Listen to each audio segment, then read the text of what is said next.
ای یاچه جان همیشه در یاد منی، در دیده و در خیال ناشاد منی.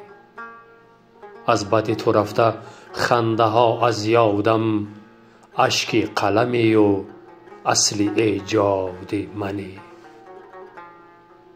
در جان و تنم خیال روی تو بس است، در چشم ترم غبار کوی تو بس است.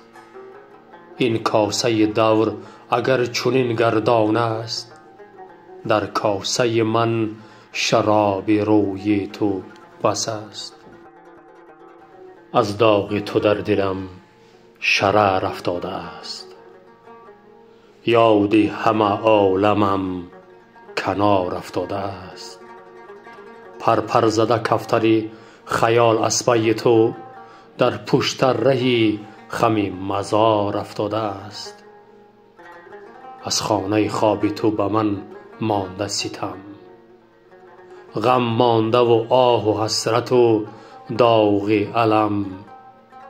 بر بستر خالی تو چون می نگرم، گرداب الم بریزد از چشم ترم.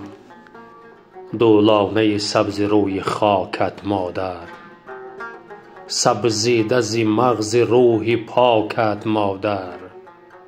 چون مرغک یاد تو علم می گیرم، در شاخ دولانه تو دم می گیرم. باران که چو اشک مادرم می بارد، در سوز و غم برادرم می بارد.